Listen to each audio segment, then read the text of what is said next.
2021 online પીજીવીસીએલની પરીક્ષા બાદ 30 વિદ્યુત સહાયક સસ્પેન્ડ. રાજ્યમાં વર્ષ 2021 સક્સેસ ઇન્ફોટેક નામની કંપની દ્વારા વિદ્યુત સહાયકની ભરતી માટે પરીક્ષા લેવામાં આવી હતી. જે પરીક્ષામાં 10 થી 15 લાખનો વહીવટ અને ગેરરીતિ આચરવામાં આવી હતી. રિપોર્ટર આશિષ નાઈ, બાયડ.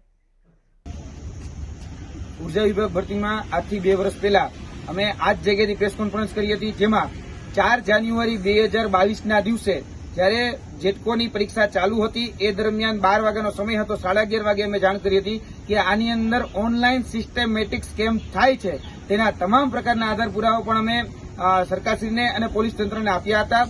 અને જોવા જઈએ તો આની ઉપર અત્યારે જયારે તપાસ ચાલી રહી છે, ત્યારે 2 વર્ષ પછી જયારે તપાસ ચાલી રહી છે, ત્યારે આજે પીજીવીસીએલ દ્વારા જે 30 જેટલા જુનિયર આસિસ્ટન્ટના જે કર્મચારીઓ છે એ કર્મચારીઓને દૂર કરવામાં આવ્યા છે.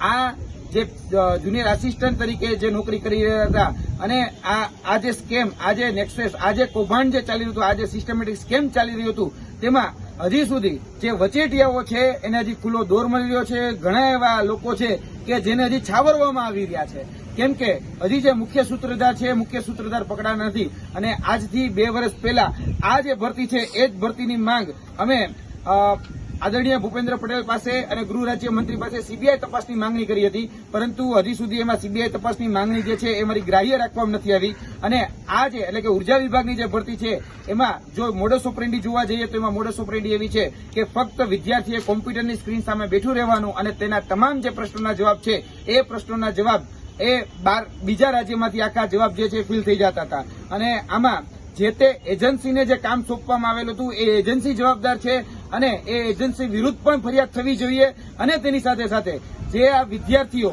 જે અત્યારે આ જુનિયર આસિસ્ટન્ટ કે એન્જિનિયર તરીકે નોકરી કરતા હતા એને એમાં જે વચેટિયા તરીકે જેની ભૂમિકા ભજવવામાં આવી હતી એ વચેટિયાઓ હોય, એજન્ટો હોય અને તેની સાથે સાથે જે કહી શકાય કે જેના તાર એ એજન્સી સાથે સંકળાયેલા હતા એ તમામ લોકો આમાં જવાબદાર છે. હજી સુધી એની પાસે તપાસના તાર નથી પહોંચ્યા. અને ખાસ કરીને એ પણ જોવાનું કે આની અંદર જે બાબત સામે આવી છે એમાં ઓળખાણવાદ, પરિવારવાદ, એની સાથે સાથે જે લાગવકશાહીમાં જે પ્રાંતવાદ છે, વિસ્તારવાદ છે એ પણ જોવામાં આવી રહ્યો હતો. અમે ભૂતકાળમાં પણ આ વિસ્તારોના નામ આપી ચૂક્યા છીએ.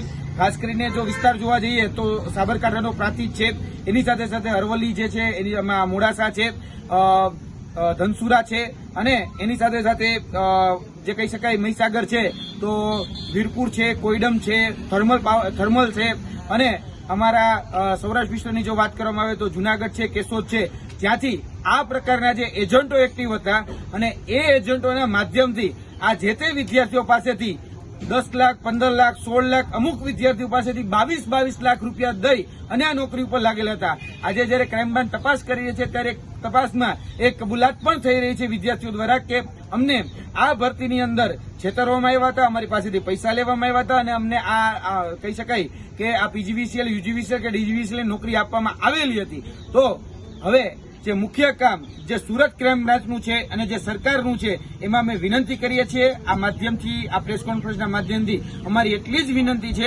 કે જે પણ આની પાછળ જવાબદાર જે અધિકારીઓ હતા, કેમ કે આમાં જે તે સમયના એમજીવીસીએલના તત્કાલિક એમડી અને જે ઉર્જા વિભાગના અમુક જે અધિકારીઓ જે છે, જે ઉચ્ચ દરજાના અધિકારીઓ છે એને હાલના દિવસે પણ છાવરવામાં આવે છે. અમારી માંગણી એ જ છે કે ફક્ત વિદ્યાર્થીઓને સજા નહીં, એની સાથે સાથે તમે જે તે વચેટિયાઓ છે અને એની સાથે સાથે સંકળાયેલા જે અધિકારીઓ છે એને પણ આ સજાના પાત્ર છે, એટલે એને પણ સજા આપવામાં આવે. કેમ કે વિદ્યાર્થીઓને સૌથી વધારે છેતરવાનું કામ જો કોઈ કર્યું હોય તો આ વચેટિયાઓએ કર્યું છે અને જે અધિકારીઓએ આ જે નોકરીમાં એને લગાડ્યા છે ખોટી રીતે. વિદ્યાર્થીઓને સસ્પેન્ડ નહીં, વિદ્યાર્થીઓને ઘર ભેગા કરો એમાં ના જ નથી. વિદ્યાર્થીઓને અત્યારે ફરજ મોકૂફ રાખવામાં આવ્યા છે, એની જગ્યાએ એની નોકરી તમે છીનવી લો.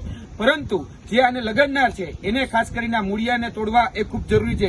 એટલે આ માધ્યમથી અમે અપીલ કરીએ છીએ કે જે વચેટિયાઓ છે એ વચેટિયાઓને પકડવામાં આવે. અહીંયા જે વિસ્તારમાં જે લોકોને નોકરી આપવામાં આવી હતી તેની તમામ ડિટેલ અમે આ પ્રેસ કોન્ફરન્સના માધ્યમથી આપીએ છીએ.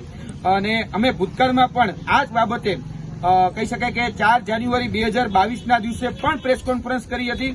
ત્યારે પ્રાંતિજમાં અમે ઓનલાઈન જે સિસ્ટમેટિક સ્કેમ ચાલતો હતો ત્યારે તાત્કાલિક ધોરણે પકડી શકાય એના માટેના પણ પ્રયત્નો કર્યા હતા. એની સાથે સાથે અમે અલગ અલગ લોકોના નામ પણ આપ્યા હતા, જેમાં ખાસ કરીને ભાસ્કર ચૌધરી હોય, કેતન બારોટ હોય, એની સાથે સાથે સંકળાયેલા જે નિશિકાંત સિન્હા હોય, આ બધાના નામો અમે આપેલા હતા. અને જોવા જઈએ તો આ બધા જ વચેટિયાઓની ભૂમિકા ભજવતા હતા, જે સીધા જ એજન્સી સાથે સંપર્ક રાખી રહ્યા હતા. તો આવા જેટલા પણ એજન્ટો છે, એ પછી અરવલ્લીના મોડાસાના બાયડના હોય કે પછી સાબરકાંઠા પ્રાંતિજના હોય કે પછી મહીસાગરના લુણાવાડાના હોય કે ક્યાંયના પણ હોય, આ બધાને પકડવા ખૂબ જરૂરી છે. તમે વિદ્યાર્થીઓ ઉપર કાર્યવાહી કરો એમાં ના જ નથી. વિદ્યાર્થીઓના પૈસા પણ ગયા છે, વિદ્યાર્થીઓની પ્રતિષ્ઠા પણ ગઈ છે, વિદ્યાર્થીની નોકરી પણ જવી જોઈએ. પરંતુ જે આને લગાડનાર છે એની ઉપર પણ સખતમાં સખત અને કડકમાં કડક કાર્યવાહી કરવામાં આવે, એ આ પ્રેસ કોન્ફરન્સના માધ્યમથી અમારો હેતુ છે. સુરત ક્રાઇમ બ્રાન્ચને જ્યારે પણ અમારા કોઈ પણ પુરાવાની જરૂર પડે તો અમે એને પુરાવા આપવા માટે પણ તૈયાર છીએ. અને જો આની પર તપાસ કરવામાં નહીં આવે તો પછી એક ઓડિયો જે રીતે વાયરલ હતો અને વિડીયો જે રીતે વાયરલ હતો કે ભાઈ એને જયારે પરીક્ષાના માર્ક પૂછવામાં આવે છે તો એ પરીક્ષાના માર્કમાં એવું કે છે કે હું મારા મમ્મીને પૂછીને કહું, એને પોતાની પરીક્ષાના માર્ક સુદ્ધા પણ યાદ નથી હોતા. એટલે આવા ઘણા બધા લોકો છે કે જે ગેરરીતિ કરી, ભ્રષ્ટાચાર કરી, કૌભાંડ કરી અને આ ભરતીઓમાં લાગે છે. અમે સરકારનું છાસવારે ધ્યાન દોરતા આવ્યા છીએ, પરંતુ હજી સુધી એમાં નક્કર કાર્યવાહી કરવામાં આવી નથી. જ્યાં સુધીમાં નક્કર કાર્યવાહી કરવામાં નહીં આવે ત્યાં સુધી આનો નિવાડો નહીં આવે. અમે ક્રાઇમ બ્રાન્ચ હોય કે સરકાર હોય એને નમ્ર અપીલ કરીએ છીએ કે આમાં નિષ્પક્ષ અને નક્કર તપાસ કરવામાં આવે. જે પણ આમાં આરોપી છે એને જેલના સળિયા પાછળ મોકલવામાં આવે. જે પણ વિદ્યાર્થીઓ આમાં ખોટી રીતે નોકરી મેળવી છે એને પણ તમે કાયમી માટે એને બરતરફ કરો, સસ્પેન્ડ નહીં. એ હરામનો પગાર લેશે, એના કરતા તમે એને કાયમી માટે એને એ નોકરીમાંથી બરતરફ કરી અને સાઈડમાં મૂકી દો. કેમ કે આવા જે લોકો છે એ આપણી સિસ્ટમને નુકસાન પહોંચાડતા હોય છે. બસ અમારી આટલી જ વિનંતી છે. જય હિન્દ, જય ભારત.